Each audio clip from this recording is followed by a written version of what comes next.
सूत जी कहते हैं जिस समय द्वापर के अंत में भगवान के कला अवतार श्री कृष्ण द्वैपायन वेद व्यास जी महाराज का प्रागट्य हुआ, तब अपनी दिव्य दृष्टि से त्रिकाल दृष्टा श्री वेद व्यास जी ने यह देख लिया कि कलयुग में बड़ा उपद्रव होने वाला है। इसलिए वेद व्यास जी ने एक वेद के 4 भाग कर दिए। सबसे प्राचीन वेद था ऋग्वेद, उसके 4 भाग कर दिए।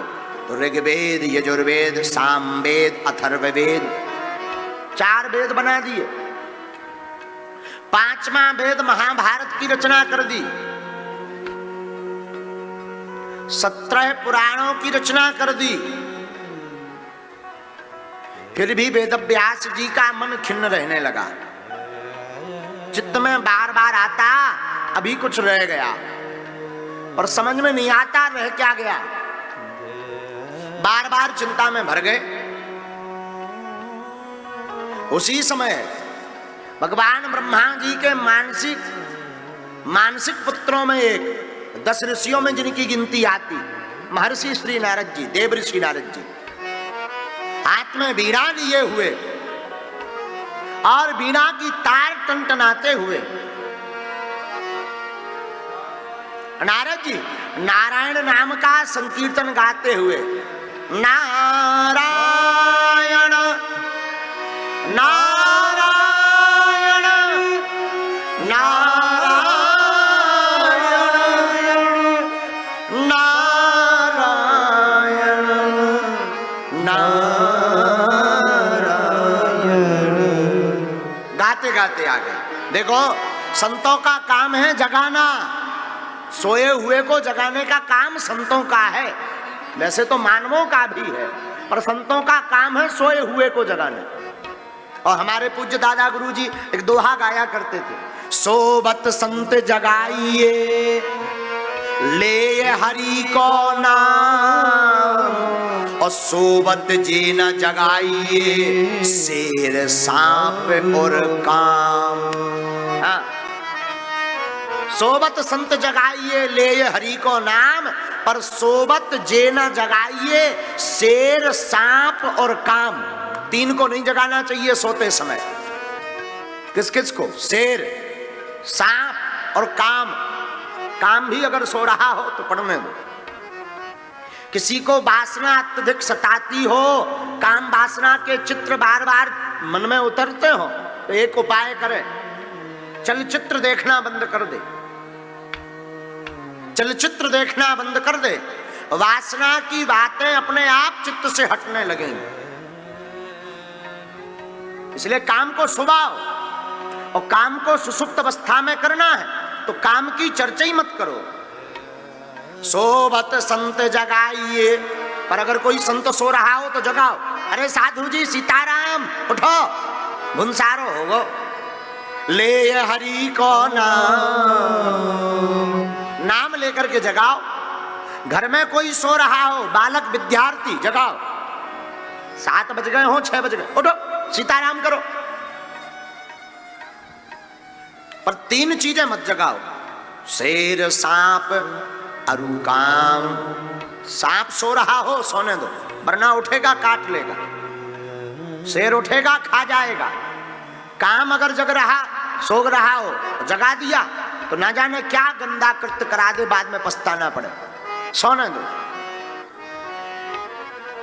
तो संतों का काम है जगाना। देखो, व्यासपीठ का काम है सत्य बोलना। हम शास्त्र की भी चर्चा करेंगे, सनातन की भी चर्चा करेंगे, और जगाने की भी चर्चा करेंगे। व्यासपीठ से ही सनातन की चर्चा नहीं होगी तो फिर कहां होगी? व्यासपीठ से ही मानवता की चर्चा नहीं होगी तो कहां होगी? और एक बात, बुरा ना माने। किसी को अगर बुरा लगे तो सीताराम अभी तक खूब करते आए, दो हो शांति अंतरिक्ष गुम शांति, पृथ्वी शांति रापा शांति रोखदिया शांति। पर वर्तमान में अब सनातन की चाहिए ओम दो हो क्रांति, अंतरिक्ष गुम क्रांति, पृथ्वी क्रांति, रापा क्रांति। हाँ, अब क्रांति की आवश्यकता है। खूब शांति पाठ हो गए, अब क्रांति की आवश्यकता है। जगो, बुजुर्गो जगो और जग करके मुख पर राम का नाम लो, मस्तक पर तिलक लगाओ और हाथ में हनुमान जी का झंडा उठाओ। हाँ, वरना कांदीपुर में भी कहां आते हैं लोग हनुमान जी के चरणों में, सब सो रहे। कुंडलपुर वाले, हाँ, कुंडलपुर में हमारी रुक्मणी मैया विराजमान नहीं हो पाई, इसलिए जगो, सब जगो। ये आवाज आपकी होनी चाहिए। कुंडलपुर में रुक्मणी मैया जब तक बैठ ना जाए तब तक तुम लोग सो मत, जग जाओ, प्राण प्रतिष्ठा करवाओ। और हम व्यासपीठ से कहते हैं कि कुंडलपुर महाराज ऐसी कृपा करवें, यहाँ के जागेश्वर वाले श्री शंकर जी भगवान, कि हमारी रुक्मणी मैया बैठ जावे, उनकी प्राण प्रतिष्ठा हो जाए। हम जरूर आएंगे उसमें। हाँ,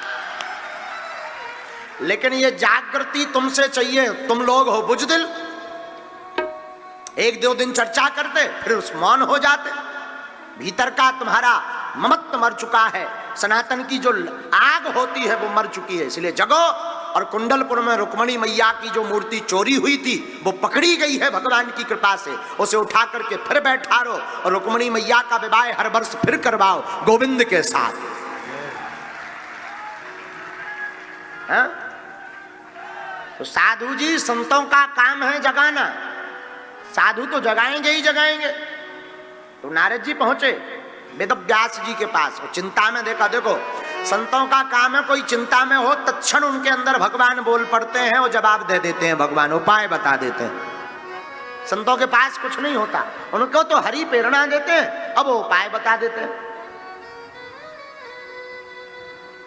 साधु चलता फिरता भगवान का ही रूप है। हाँ, संत चलते फिरते भगवान के ही रूप हैं। देखो भैया, भगवान को याद करोगे, भगवान को आने में बहुत मुश्किल है, क्योंकि अब घर घर में रावण बैठा, इतने राम कहां से लाऊं। अब घर घर रावण बैठे, अगर एक राम का अवतार हो भी जाए सुहागी को लगो हर घरे एक रावण बैठे, अब इतने राम कहां से लावे। तो एक उपाय है। बोले क्या? हमारा सिद्धांत बड़ा उल्टा। दशहरा का दिन आता है तो लोग कहते महाराज अंदर के रावण को मारो, हम कहते रावण खां जिंदा राम दो, अपने भीतर के राम जगाओ, रावण अपने आप मर जाएगा। मारने की जरूरत ही नहीं रावण को। अंधेरा मचा है, बढ़िया LED बल्ब लगाओ 200 वाट का, भाई साहब अपने आप भग जाएंगे अंधेरे राम। बोलो सीताराम।